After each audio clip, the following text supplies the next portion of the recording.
बात करने जा रहा हूँ आज मैं आपको सिखाऊंगा मैं 3 तरीके की प्रार्थनाओं के बारे में, और जो बिल्कुल आपके लिए 100% ज़रूरी है। वो आपके जीवन के स्तंभ की तरह है, पिलर की तरह है। कितने प्रकार करने जा रहा है, थोड़ा इको खोलो। हालेलुया। सो मैं आपको बात करने जा रहा हूँ आज मैं आपको सिखाऊंगा मैं 3 तरीके की प्रार्थनाओं के बारे में, और जो बिल्कुल आपके लिए 100% ज़रूरी है। वो आपके जीवन के स्तंभ की तरह है, पिलर की तरह है। कितने प्रकार की प्रार्थना? इको बढ़ा दो, इको बढ़ा। कितने प्रकार की प्रार्थना? 3 प्रकार की प्रार्थना। सबसे पहले तो प्रार्थना सुनते ही कान ऐसे नहीं हो जाने चाहिए, सुना होगा। अगर वो हमारे जीवन में लागू नहीं है तो उसे बार बार सुनने की आवश्यकता है। मुझे 15 साल हो गए प्रभु में, मैं आज भी प्रार्थना के ऊपर पढ़ता हूँ, सुनता हूँ, सच्ची कह रहा हूँ। और मैं ऐसे पढ़ता हूँ जैसे मानो कि अभी मुझे कुछ नहीं पता इसके बारे में, या मैं उसके बारे में ऐसा जानने का प्रयास करता हूँ कि मैं अभी कुछ नहीं जानता। हालेलुया। और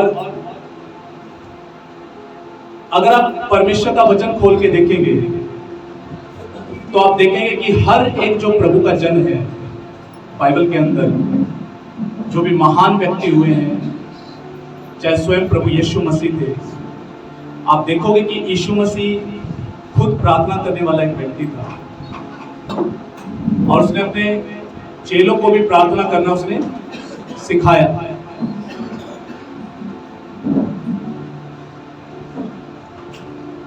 अगर आप अलग अलग प्रभु के लोगों के बारे में देखोगे, आप डैनियल के बारे में देखिए, वो एक गवर्नर था, और परमेश्वर का वचन ऐसा बताता है कि वो 3 टाइम प्रार्थना करने वाला था, सुबह, दोपहर और शाम। आप किंग डेविड के बारे में देखोगे, उसने 150 भजन संहिता लिखी है। 150 भजन संहिता उसकी सारी भरी पड़ी है प्रार्थनाओं से। इस प्रकार की उसकी प्रार्थनाएं थी, प्रेयर्स थी। एक भी व्यक्ति ऐसा नहीं है जिसको परमेश्वर ने ऊंचा किया हो और उसका प्रार्थना का जीवन ना रहा हो, उसका एक गुप्त जीवन ना रहा हो। जिसको भी परमेश्वर ने आज तक ऊंचा किया है, परमेश्वर ने उसी व्यक्ति को ऊंचा किया है जिसका परमेश्वर के साथ संबंध था प्रार्थनाओं के द्वारा। हालेलुया। और देखो, मैं आपका ना एक माइंडसेट तोड़ देना चाहता हूं। वो क्या कि प्रार्थना हमारी नजर में क्या ना, हमने क्या सोच लिया, परमेश्वर को जिन सोच लिया। जिन, अलादीन का चिराग में से निकला जिन, चिराग रगड़ो। बहुत सारे लोग परमेश्वर को एक उस कुएं की तरह देख रहे हैं जिसमें 1 रुपया डाला और हमारी इच्छा पूरी हो जाएगी। बहुत सारे लोग परमेश्वर को इच्छा पूर्ति करने वाला परमेश्वर देख रहे हैं, और लोगों की प्रार्थनाएं सिर्फ इतने में सीमित है, सिर्फ मांगना और सिर्फ मांगना। मेरा एक सवाल आपसे, आपका कोई बेटा है, बेटी हो? ओके, बच्चा हो तो एक अलग बात है। जब वो बड़ा होने लग जाए और वो सदा आपके पास केवल तब ही आए जब उसे कुछ चाहिए, आपको कैसा फील होगा? आपके पास वैसे नहीं आता, पर तभी आता जब उसे कुछ चाहिए होता है। अच्छा लगेगा? अफसोस की बात यह है कि हमारा जो प्रार्थना जीवन है वो भी ऐसा ही है। हम सिर्फ मांगने के लिए परमेश्वर के पास जाते हैं, मिल गया, उसके बाद छुट्टी, बाय बाय, टाटा। और विशेष कभी खत्म नहीं होती। आज ये इच्छा है, कल दूसरी है, तीसरी है, चौथी है, 5वीं है, मरते दम तक इच्छाएं हैं, कभी खत्म नहीं होती। लेकिन मैं आपको एक बात बताना चाहता हूँ, इससे पहले मैं आपको इस टॉपिक के बारे में लेके जाऊं, मैं आपको बताता हूँ मैं क्यों प्रार्थना करता हूँ, मेरे लिए प्रार्थना क्या है। सबसे पहली बात, मैं इस बात को बखूबी समझता हूँ कि प्रार्थना परमेश्वर के साथ एक रिश्ता है। क्या है? रिश्ता है। यीशु मसीह 2024 साल पहले इस धरती पे आए, और वो इसलिए आए ताकि इंसान का जो टूटा हुआ रिश्ता है परमेश्वर से दोबारा से जुड़ जाए। इंसान के बीच में, परमेश्वर के बीच में एक गहरी खाई है, पाप की खाई। उस पाप की वजह से इंसान परमेश्वर से नहीं मिल सकता। तो परमेश्वर ने यीशु मसीह के रूप में एक रास्ता निकाला। हम कई बार सोचते हैं वो जो क्रूस पे लटक गया, क्रूस पे मर गया, वो बहुत कमजोर ईश्वर है, कमजोर परमेश्वर है, बट ऐसा नहीं है। यीशु मसीह इस धरती पे इसलिए आया कि आपके और मेरे पापों को वो अपने क्रूस पर उठाए, अपने ऊपर ले और हमारे लिए कुर्बान हो जाए, ताकि पाप की जो खाई है वो हमारे बीच में से क्या हो जाए, हमारे और परमेश्वर के बीच में से क्या हो जाए, अलग हो जाए, ताकि हम परमेश्वर से फिर से क्या कर सके, मुलाकात कर सके, बात कर सके। तो भाई बताएं, मैं ब्राह्मण परिवार से हूं, तो कोई एक व्हाट्सएप ग्रुप है, उस व्हाट्सएप ग्रुप में किसी कारण से मैं जुड़ा हुआ हूं, तो वहां पर मेरा नाम गया हुआ था, गौरव भारद्वाज करके ऐसे नाम गया हुआ था। एक पास्टर ने मेरा नाम देख लिया, गौरव भारद्वाज, क्योंकि वो खुश शर्मा जी, तो वो चौंक गए, वो उसमें नाम देख के चौंक गए कि अरे भारद्वाज कैसे प्रभु में है। तो उनका फोन आया, मेरी वाइफ ने उठाया और पता लगा कि भैया पास्टर तो जो है वो ब्राह्मण परिवार से है। तो उन्होंने इच्छा जताई कि पास्टर जी हमें मिलना है आपसे, हम मिलेंगे। वो बहादुरगढ़ में रहते हैं, सेवा गोहाना में करते, बट रहते बहादुरगढ़ में। बोले पास्टर जी मिलना है, काम बने ना बने, जो काम है वो बने ना बने, बट एटलीस्ट हमारी बातचीत, मैं आपसे मिलना जरूर चाहूंगा और ये जानना चाहूंगा कि आप प्रभु में आए कैसे। कुछ टाइम पहले उनसे मेरी मुलाकात हुई, उनका नाम अनिल शर्मा। तो मैंने पूछा कि आप बताओ, आप कैसे प्रभु में आ गए, आपने कैसे यीशु पे विश्वास कर लिया, आप भी मेरी तरह वैसे बैकग्राउंड से हो, तो कैसे यीशु पे विश्वास कर लिया आपने। तो उन्होंने मुझे अपनी गवाही बताई। वो बोले कि मैं यीशु के पास कोई कुछ पाने के लिए नहीं आया। तो बताने लगे, बोले कि मैं और मेरा घराना जो था, हम जागरण किया करते थे, हम जागरण की मंडली में थे, जागरण किया करते, भजन कीर्तन किया करते। और वो बोले कि मेरे अंदर एक प्यास थी, एक तड़प थी कि अगर सच में ईश्वर है तो वो मुझ पर खुद को क्या करे, प्रकट करे, खुद को क्या करे, प्रकट करे। बोले मेरे अंदर एक ये चाहत थी, मैं ईश्वर को जानना चाहता था कि अगर है तो वो खुद को प्रकट करे। तो बोले कि जब हम जागरण करते थे, लोगों के ऊपर अक्सर जो माताएं वगैरह आ जाती है, तो वो सोचते थे कि ये हमारे साथ क्यों नहीं होता, वो हमें क्यों नहीं दर्शन देते, हमारे पास क्यों नहीं आते, आने चाहिए हमारे पास को। तो बोले कि मैं अलग अलग जगहों पे गया ईश्वर को ढूंढने की, अगर ईश्वर है तो मुझे अपने होने का एहसास कराए, अगर ईश्वर है तो मुझे होने का क्या कराए, एहसास कराए, मुझसे बात करे। इंजीनियरिंग वो कर रहे थे, वो बोले वैसे पैसे वैसे की कोई कमी नहीं थी, सब बढ़िया था, लेकिन मन के अंदर एक अजीब सी बेचैनी थी कि अगर ईश्वर है तो मैं जानना चाहता हूं कहां पर। और फिर ऐसा हुआ कि उनका बीटेक का लास्ट ईयर चल रहा था, वो जॉब की तलाश में थे। तो उन्हीं के इंजीनियरिंग कॉलेज में उनका एक जूनियर स्टूडेंट था, उनसे नीचे वाली क्लास में पढ़ता था। तो उसने बोला कि भैया आपको नौकरी की तलाश है ना, हमारे घर पे ना कोई आएगा, आप आना, आप क्या करना, आना, आपको अच्छी बात, आप कुछ जानोगे, आप आना। तो वो चले गए, वो अपने दोस्त के साथ चले गए, बाइक पे चले गए। वो चले गए तो वहां पर एक प्रभु के जन थे जो यीशु मसीह के बारे में बता रहे थे, प्रभु के बारे में बता रहे थे, यीशु मसीह ऐसा है, परमेश्वर ऐसा है, ऐसा है, ऐसा, बहुत सारी बातें सुनी। ओके, उन्होंने सुना, उसके बाद वो चल दिए। वो अपने दोस्त के साथ जा रहे थे, एक सुनसान रास्ता था काफी, बाइक खराब। तो उनकी अचानक से जब बाइक खराब हो गई, आसपास मैकेनिक नहीं है, किक पे किक मारे जा रहे हैं, स्टार्ट हो जाए, स्टार्ट नहीं होके दे रही है, परेशान है, स्टार्ट हो जाए। लास्ट में सोचते हैं कि जिसके बारे में मैं सुन के आया हूं उसको ट्राई करते हैं। तो कहते हैं यीशु मसीह ये कर दे, इसको ठीक कर दे, ये बाइक चला।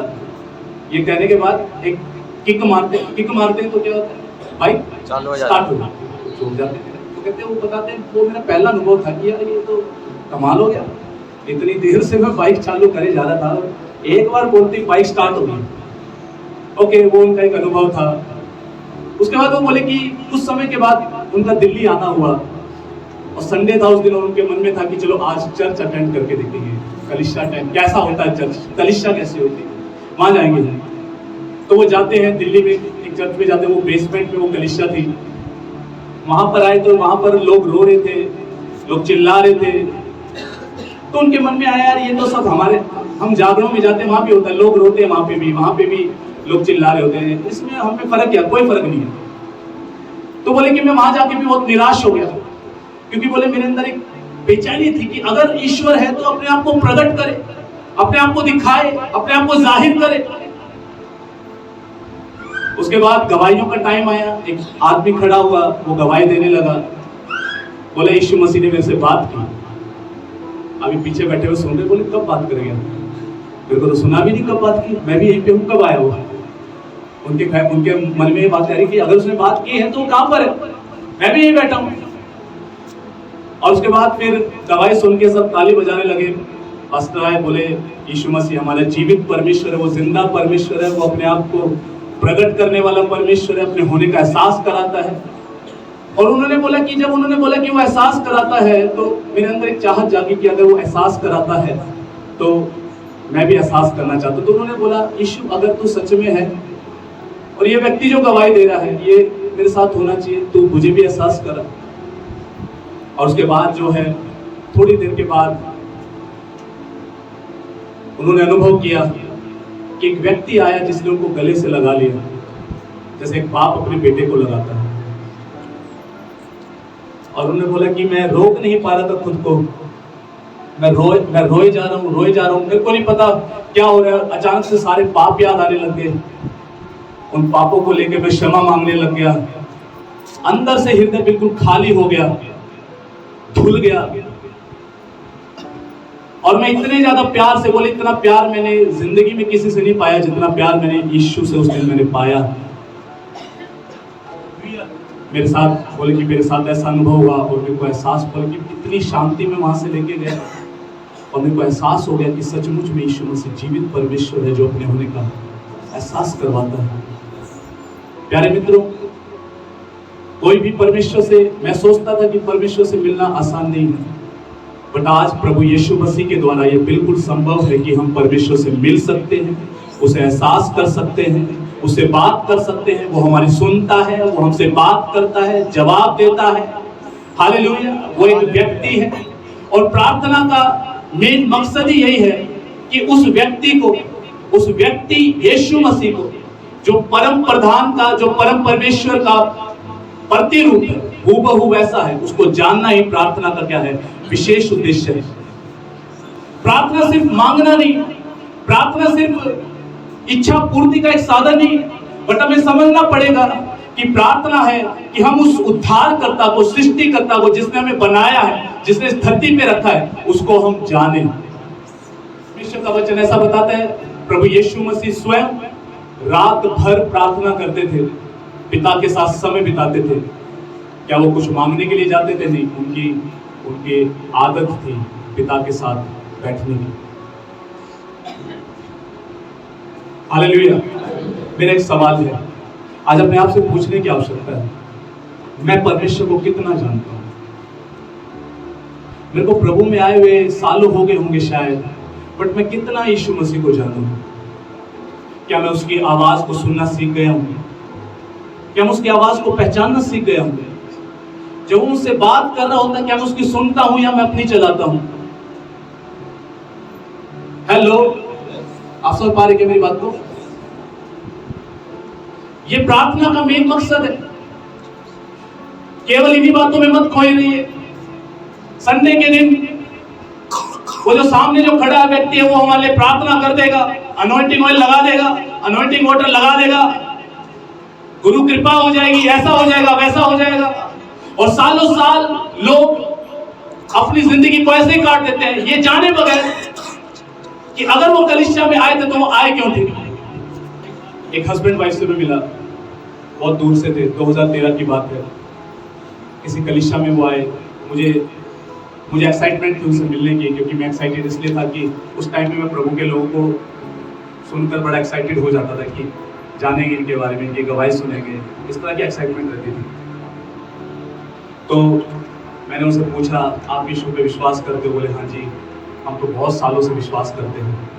मैंने कहा क्यों विश्वास करते हो? बोले जो मांगते हैं वो मिल जाता है, जो मांगते हैं वो मिल जाता है। बहुत अच्छी बात है। मेरे अंदर मैं जब मैं नया था ना, तो मेरे अंदर है ना एक भूख प्यास थी, मेरे को ऐसे व्यक्ति से मिलना है जो यीशु को जानता हो। थोड़ी देर में उनके साथ बैठा, यीशु ने हमें ये दिया, यीशु ने हमें वो दिया, यीशु ने ये किया, यीशु ने वो किया। जो कुछ मैं सुन पाया बस मैं यही सुन पाया, इसके अलावा उनके पास कुछ नहीं था। मैं निराश हो गया ये सोच कर कि बस ये परमेश्वर को बस इतना ही जानते हैं, इच्छा पूर्ति करने वाला ईश्वर, बस इसके अलावा कुछ नहीं जानते उसके बारे में। सालों से हैं बट केवल इतना जानते हैं, विश पूरी करने वाला। जब मैं पास्टर्स के बारे में सुनता,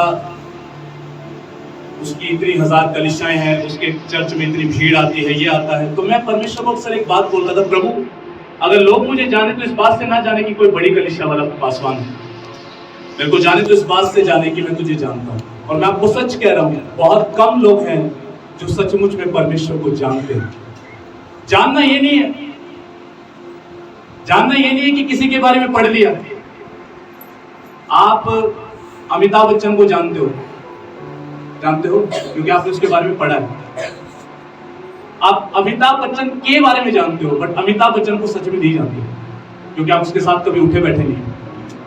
आपको पता उसकी इतनी लंबी हाइट है, वो कौन बनेगा करोड़पति में आते हैं, वो इतने साल के हैं, उनके बेटे बेटी का नाम ये है, उनकी पत्नी का नाम ये है, उनके पास इतने बंगले हैं, उनके पास इतनी प्रॉपर्टी। आप इससे ज्यादा कुछ नहीं जानते।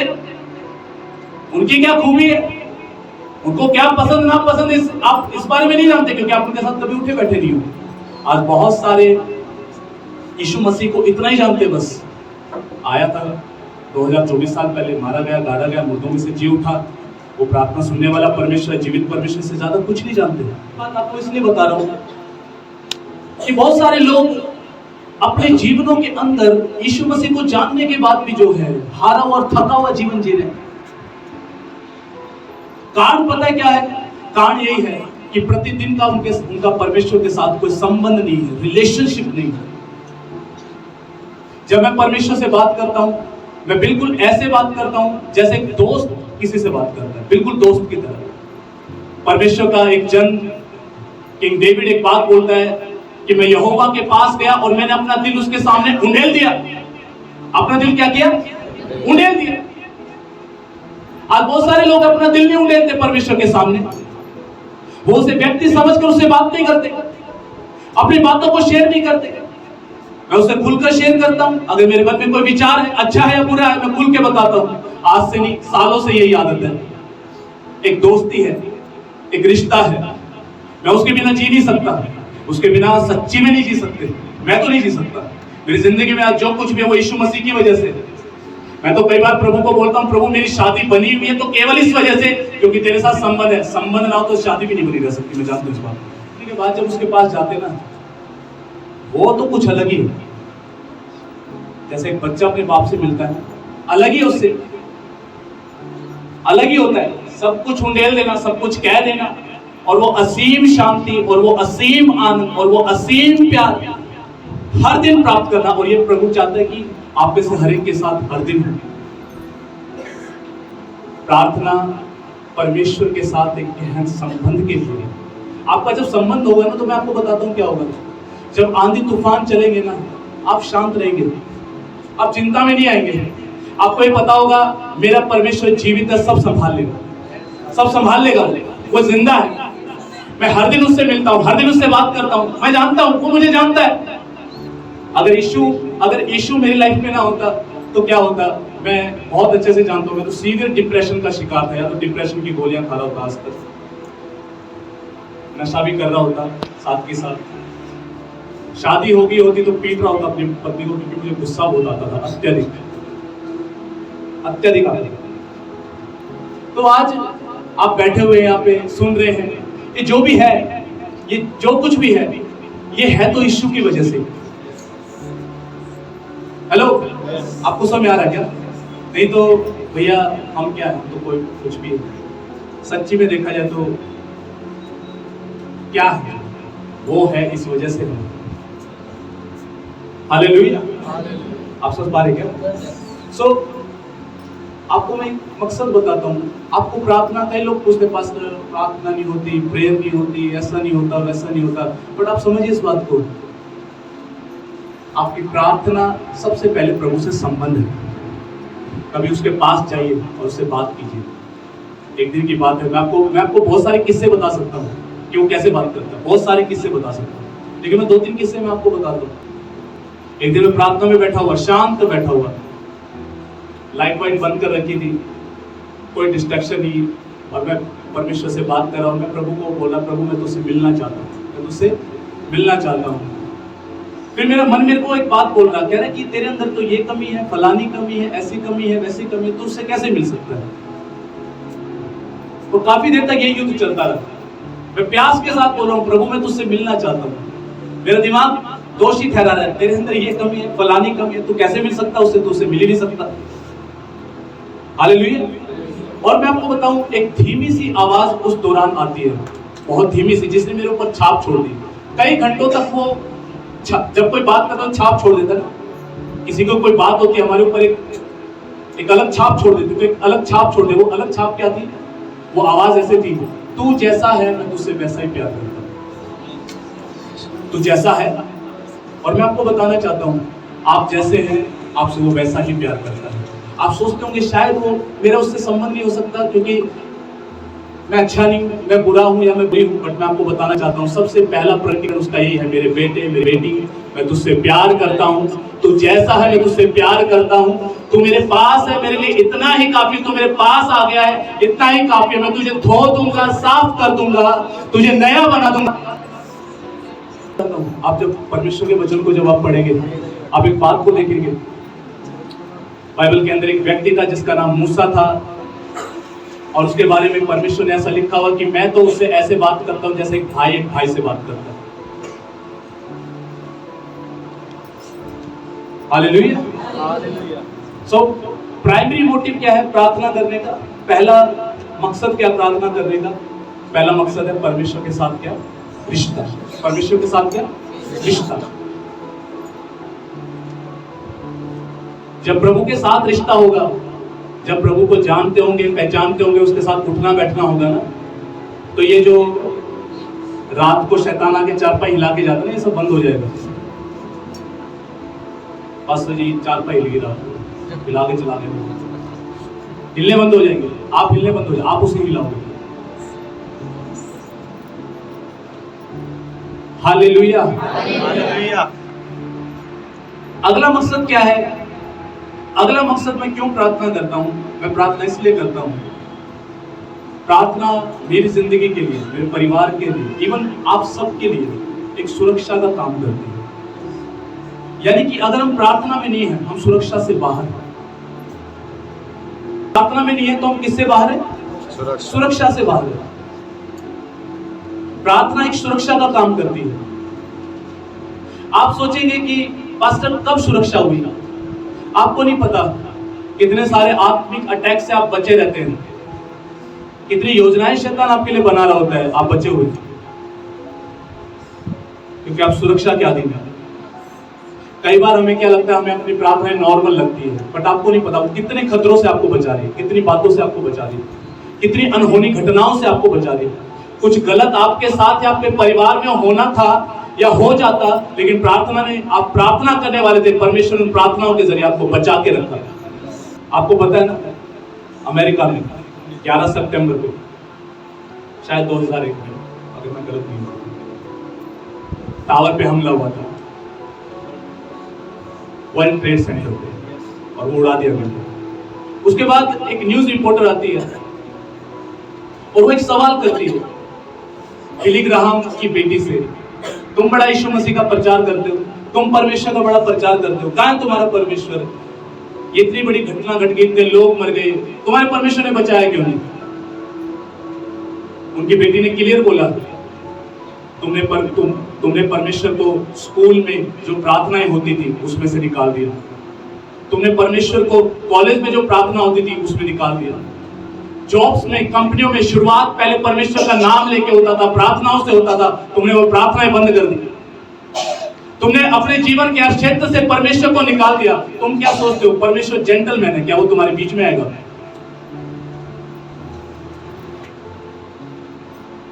लोग कैजुअल हो चुके हैं प्रभु को लेके।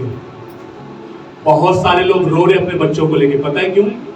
अमेरिका में रूल पास है, शायद अब डोनाल्ड ट्रंप के आने के बाद से खत्म हो चुका, क्योंकि उन्होंने एक बात बोल दिया कि नागरिकता सिर्फ लड़के और लड़की को मिलेगी। उससे पहले का सिस्टम बताता हूं क्या हो गया था। लड़कियों को आजादी थी लड़का बनने का, लड़कों को आजादी थी लड़की बनने का। डोनाल्ड ट्रंप ने आते ही रूल पास कर दिया, केवल लड़के और लड़की ही वो कहलाएंगे, नागरिक कहलाएंगे। अगर इसके अलावा कोई तीसरा जेंडर है उसको कोई नागरिकता नहीं। क्या हालत थे मैं आपको बताता हूं। बहुत सारे देशों में लीगल कर दिया गया, अगर लड़का लड़के से शादी करना चाहता है कर सकता है, लड़की लड़की से करना चाहती है कर सकती है। पता है क्यों? क्योंकि यीशु मसीह को जानने वाले लोगों ने सोचा कि प्रार्थना कुछ नहीं है। ये नहीं जानते थे कि प्रार्थना उनको कितनी बातों से सुरक्षित रखी हुई। जैसे ही प्रार्थना बंद हुई अटैक्स चालू हुआ, अलग अलग ढंग से। जरूरी नहीं है शैतान भूत बन के आए या भूतनी बन के आए। आप सच में बात करते हैं। तो प्रार्थना सुरक्षा को रखती है, आपके घर में सुरक्षा को रखती है, परिवार में सुरक्षा को रखती है। आपको अच्छे से पता होगा उनके बारे में, पास्टर शिबू के बारे में आप जानते हो, नाम सुना होगा। वो इंजीनियर थे, यीशु मसीह को जानने वाले परिवार में पले बड़े।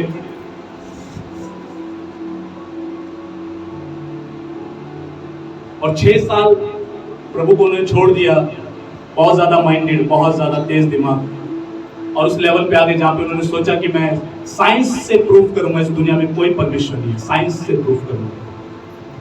बहुत सारी गलत आदतों में फंस गए, ड्रग्स में फंस गए और गंदी चीजों में फंस गए, और बोले कि मैं ऐसे स्टेज पे आ गया था जहां पर मेरे को लगा भी जीवन खत्म कर देना चाहिए, क्योंकि वो अपनी नजरों में गिर चुके थे, बहुत सारे सीरियस पापों में फंस चुके थे। उनके पापा मिलिट्री में थे, उनके पापा की ये डिजायर थी, मेरा बेटे, मेरे चारों बेटे और मेरी बेटी कुछ बने ना बने, ये परमेश्वर के दास और दासी बनने चाहिए, सेवक बनने चाहिए। ये उनके पापा जो मिलिट्री में, उनकी ख्वाहिश थी मेरे बेटे और मेरी बेटी परमेश्वर की सेवा करने वाले होने चाहिए।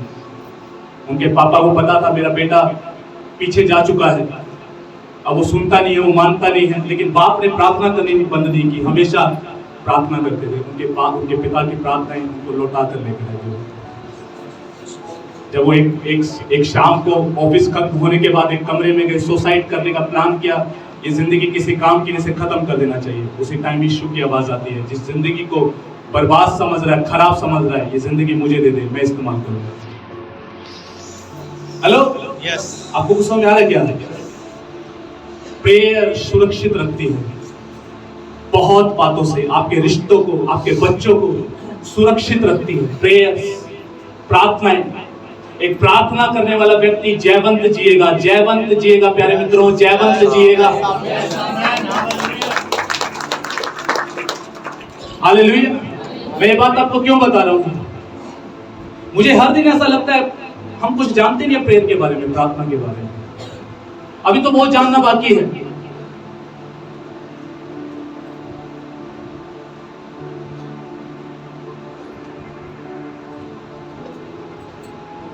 हालेलुया।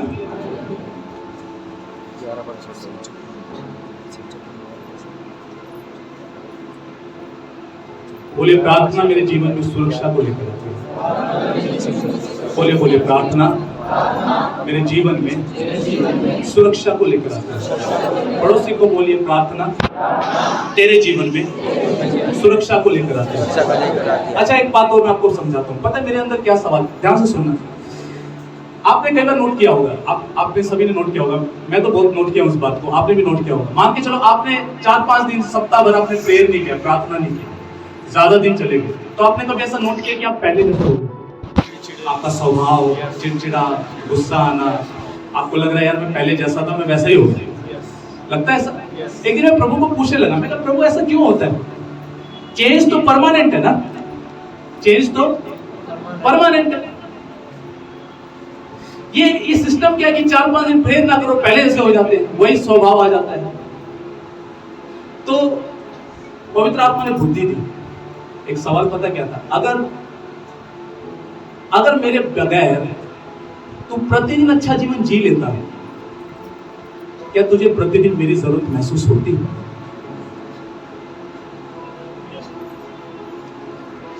हजारों साल पहले आदम और हवा ने यही गलती की थी, दूर हुए और प्रॉब्लम्स पे प्रॉब्लम बुलानी, और उनकी प्रॉब्लम आज सारी पीढ़ियां भुगत रही है।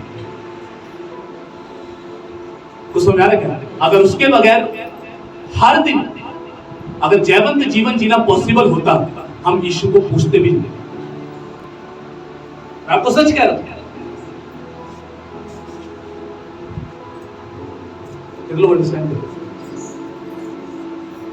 जॉयस बेयर अपने बच्चों को अक्सर ऐसा बोलती थी, अभी भी बोलती है। उन्होंने अपनी बुक में ऐसा लिखा हुआ, अगर तुम ये चाहते हो कि मैं तुमसे अच्छे से बात करूं तो बहुत अच्छा होगा कि 2.5 से 3 घंटे मुझे परमेश्वर के पास जाने दो, मैं तुमसे अच्छे से बात कर पाऊंगा।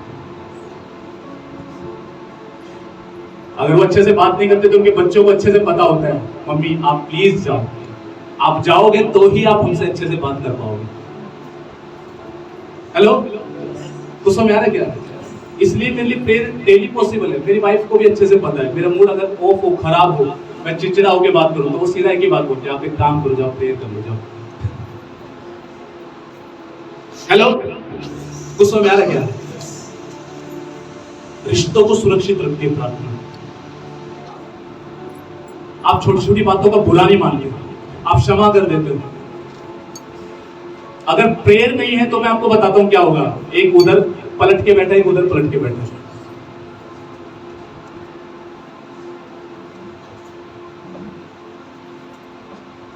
Hallelujah, hallelujah. क्या आप सुन रहे हैं? कितने लोग मेरी बात को सुन रहे हैं?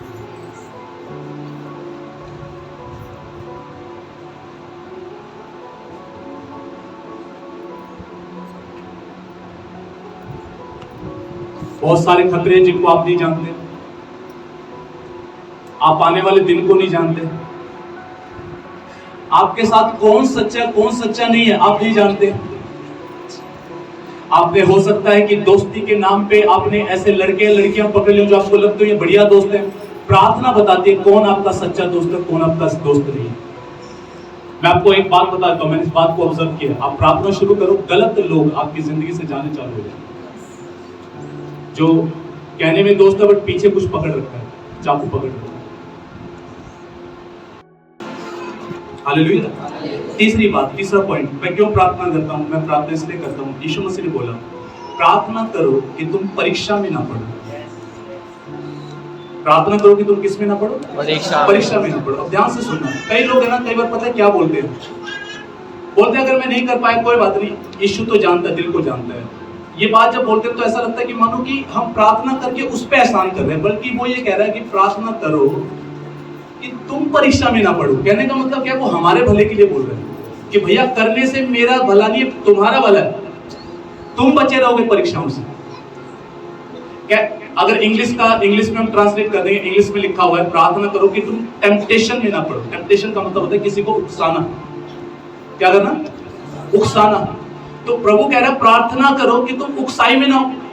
शैतान प्रलोभन लेके आएगा, अलग अलग प्रलोभन लेके आएगा। लालच लेके आ सकता है, लड़के या लड़की को लेके आ सकता है, घमंड को लेके आ सकता है, ऐसे व्यक्तियों को लेके आ सकता है जो आपको क्रोध दिलाएं, गुस्सा दिलाएं। आप कैसे बचेंगे उन परीक्षाओं से? अगर आपकी लाइफ प्रेयर वाली नहीं है, आप फंस जाएंगे, उलझ जाएंगे। आप सोच पा रहे क्या? कौन उकसाई में आता है? उकसाई में वही आता है जिसका प्रार्थना का जीवन है। कौन इजीली फंस जाता है? कौन इजीली चुंगल में फंस जाता है? जो प्रार्थना को इग्नोर कर देता है। मैं इन शॉर्ट बोलूं, प्रार्थना को इग्नोर करने का मतलब है परमेश्वर को इग्नोर कर देना। प्रार्थना ना करने का मतलब है आप ये दिखा रहे हो मुझे यीशु मसीह की या परमेश्वर की जरूरत नहीं है। प्रार्थना करने वाला व्यक्ति ये दिखा रहा है मुझे हर दिन परमेश्वर की जरूरत है। प्रार्थना ना करना घमंड की निशानी है, क्योंकि आप ये दिखा रहे हो मेरा दिन मेरे ही वजह से अच्छा जा सकता है। बट मैं आपको बताना चाहता हूं आपका दिन केवल प्रभु की वजह से अच्छा जा सकता है। हालेलुया। आप सोच पा रहे क्या? हालेलुया। चौथा पॉइंट, मैं क्यों प्रार्थना करता हूं? प्रार्थना हमें शुद्धता की तरफ लेके जाती है। आपके प्राण में जो सफाई की जरूरत है, जो गंदगी है, प्रार्थना जब हम प्रभु के साथ बैठते हैं, प्रभु उस गंदगी को हमारे अंदर से क्या करता है? साफ करता है। हालेलुया। जाग रहे? कितने लोग जाग रहे? तो सबसे पहले क्या है? व्यक्तिगत प्रार्थना। पहला पॉइंट आपका ये जो व्यक्तिगत प्रार्थना, आपका पर्सनल प्रेयर होना चाहिए। व्यक्तिगत मतलब अकेले में। यीशु ने क्या बोला? प्रार्थना करे तो कोठरी में जा, बाप से बात कर, जो तुझे गुप्त में देख रहा है। बहुत सारे लोग क्या बहाना बनाते हैं, मैं आपको बताता हूँ। पास्टर जी, मेरे पास जगह नहीं है। छत है, छत है, छत पे जाओ। कोई नहीं देख रहा आपको, वो देख रहा है, बात करो, क्योंकि उसे आप अकेले में चाहिए। मैं अक्सर एक बात बोलता हूं, जैसा वो साहिल में इंटरेस्टेड है ना, वैसा वो शंभू भाई में इंटरेस्टेड नहीं है। उसका इंटरेस्ट हर एक को लेके अलग अलग है। जैसे उदाहरण के लिए मैं आपको बताता हूँ, सुनो। अब जैसे कलिशा में ये जो यंग लड़के लड़कियां हैं, तो ना मेरे को ये पता है कि मैं कौन सा काम किसको दे सकता हूँ। मेरा इंटरेस्ट हर एक में एक जैसा नहीं है, अलग अलग इंटरेस्ट है। किसी व्यक्ति में किसी प्रकार का इंटरेस्ट है, किसी व्यक्ति में किसी प्रकार का इंटरेस्ट है। तो मेरे को ये पता है कौन सा काम कौन कर सकता है और कौन सा काम कौन नहीं कर सकता। समझ आ रहा है क्या? सेम प्रभु को भी पता है मेरा बच्चा कौन सा कैसा है, कौन सा कैसा नहीं, उसे पता है।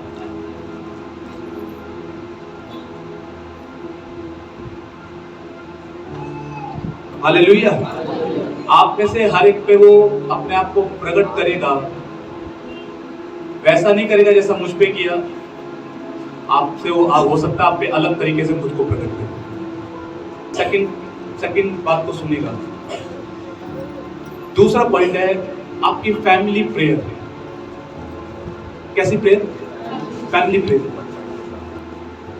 अकेले में प्रार्थना के बाद बहुत जरूरी है कि आपके घर में पारिवारिक प्रार्थना हो। पारिवारिक प्रार्थना का मतलब है जहां पर पति पत्नी और बच्चे साथ बैठ के प्रार्थना करें, साथ मिल के प्रार्थना करें। वो टाइम 15 मिनट का हो, 20 मिनट का हो, आधे घंटे का हो, बट एटलीस्ट घर के अंदर सब मिलकर, सब बैठकर 15 मिनट के लिए बैठे, शायद प्रेयर जरूर करें। ये आपके परिवार के बॉन्ड को बना के रखता है। क्या रखता है? बना के रखता है। बॉन्ड मतलब मैं क्या बोलूं, फेविकोल का बॉन्ड।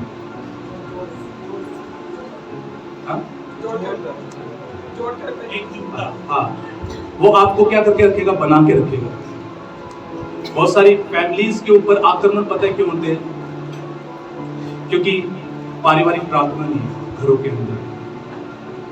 हस्बैंड वाइफ के बीच में प्रार्थनाएं नहीं है, बच्चों के साथ प्रार्थना नहीं है। डॉक्टर पॉल युंगी जो ऐसा बताते, मैं उनकी बुक पढ़ रहा था और वो बोले कि उसमें उन्होंने लिखा हुआ कि हम प्रतिदिन अपने बिजी शेड्यूल के अंदर भी, बोले कि मैं कभी नहीं भूलता था कि मैं अपने बच्चों को और अपनी पत्नी को साथ लेके बैठूं और हम साथ में एक नीति वचन पढ़े, एक भजन संहिता पढ़े और कुछ देर प्रार्थना करें।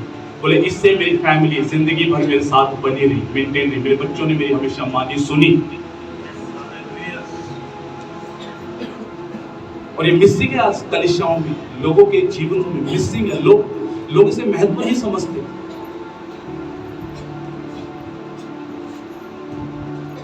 हालेलुया। कैसे वो बच्चा प्रार्थना करना सीखेगा अगर वो आपके साथ वो बैठता ही नहीं है, देखता ही नहीं आप कैसे प्रेयर करते हो। Hallelujah, hallelujah, hallelujah. Doctor Paul Yonggi Cho ने फैमिली प्रेयर का महत्व जिस प्रकार से बताया, उन्होंने बताया कि मेरा बेटा, बोले कि एक मीटिंग में था मैं, सडनली मेरे पास फोन आया मेरी वाइफ का, और मेरी वाइफ ने, उन्होंने बोला कि मेरी वाइफ ने बताया कि तुम्हारा सबसे छोटे वाला बेटा मरने वाला है, अपना छोटा बेटा मरने वाला है। कारण ये कि किसी शॉप पर कुछ गलत खा लिया, 30 बच्चों ने कुछ गलत खा लिया, 29 मर चुके हैं, एक अपना बेटा रहता, बस 29 मर चुके हैं। ये आखिरी सांसें चल रही, जल्दी से आ जाओ। हालेलुया। डॉक्टर पॉल युंगी जो वहां पर आते हैं, प्रार्थना करना शुरू करते हैं। दिमाग में बहुत सारी चिंताएं हैं, कुछ हो ना जाए, कुछ गलत ना घट जाए। शैतान अलग प्रकार की पिक्चरें दे रहा है, तस्वीरें दे रहा है। 1 घंटा बीत गया, प्रार्थना करना नहीं छोड़ा, प्रार्थना करना बहुत टफ हो रहा है। बेटे के लिए प्रार्थना कर रहे हैं और बोल रहे हैं कि शैतान तो मेरे बेटे को नहीं लेके जा सकता, ये प्रभु का है, ये प्रभु की सेवा करेगा, प्रभु के वायदे जुड़े हुए इसके साथ।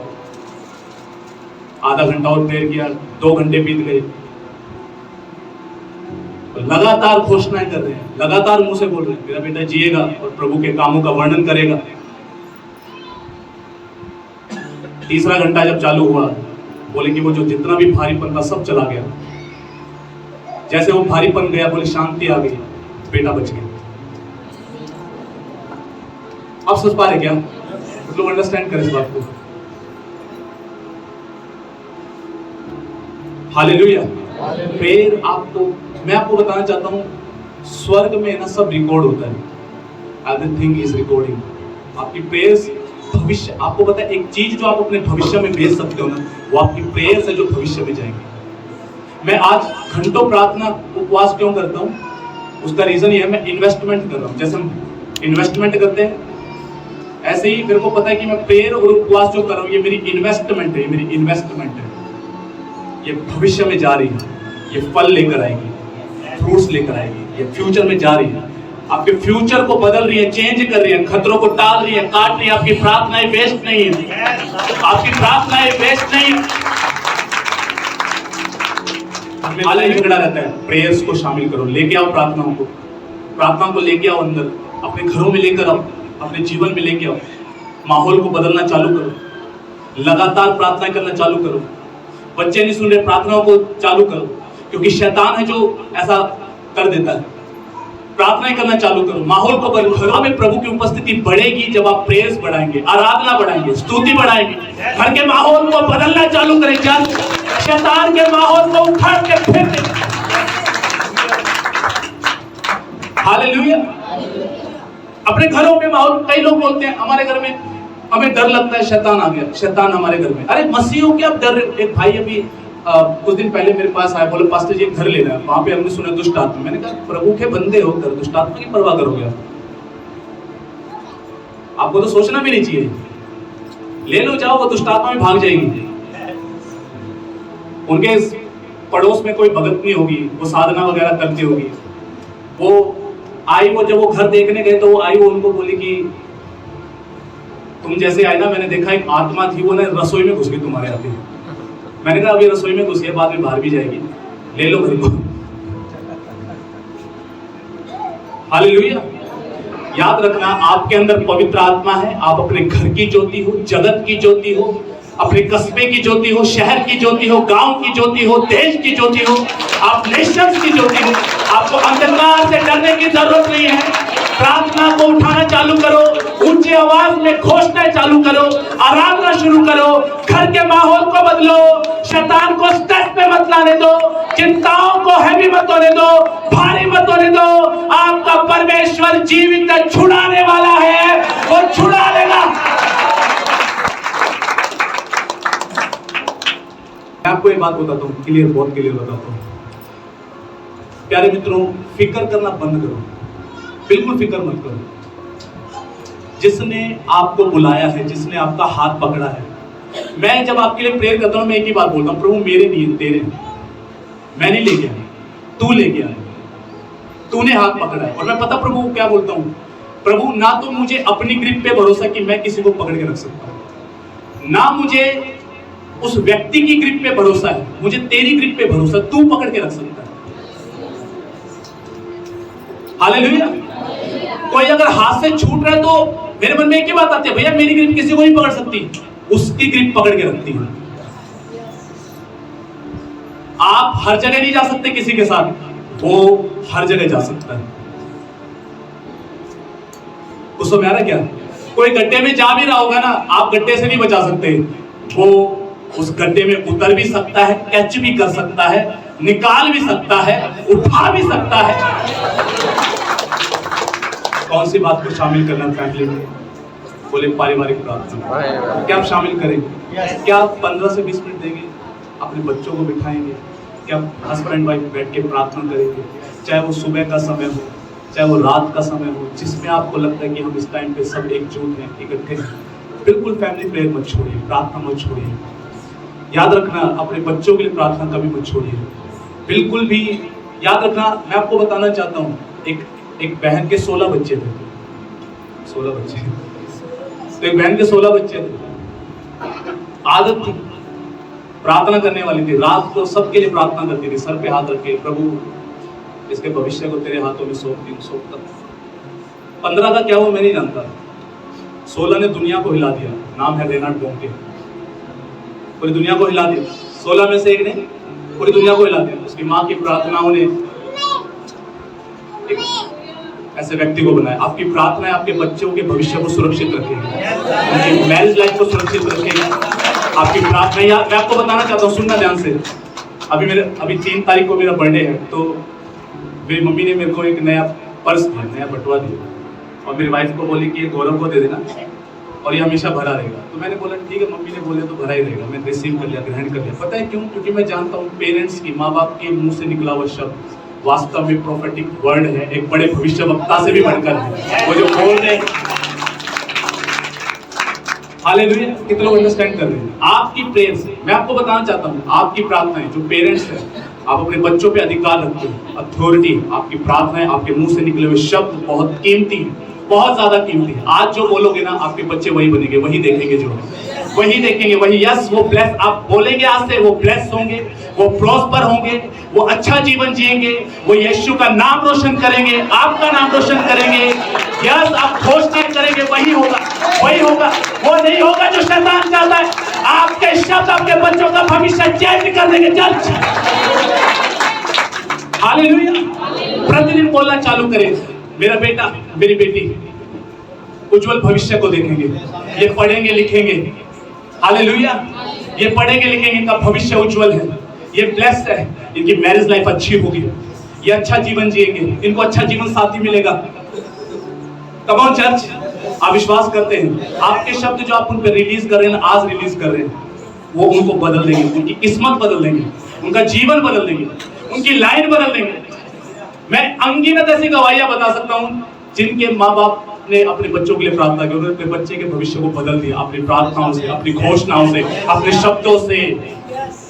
कपल वो प्रे टुगेदर, स्टे टुगेदर। ऐसे जोड़े जो साथ में प्रार्थना करते हैं, वो हमेशा साथ रहते हैं। जो साथ में प्रार्थना करते हैं, हमेशा साथ रहते हैं। गलतफहमियों के बीज उनके बीच में नहीं आ पाएंगे। शैतान अपने बीज नहीं डाल पाएगा वहां पे। बुद्धि देगा कैसे घर को बनाना है, बुद्धि देगा कैसे जिंदगी को आगे बढ़ाना है। आप सुन पा रहे मेरी बात को? हेलो, जाग रहे हैं क्या? हेलो। और आप शुरू कीजिए शुरू। आप चेंज देखेंगे, बदलाव देखेंगे, चेंज देखेंगे, बदलाव देखेंगे। मैं और आप ऐसे बैठने के लिए नहीं।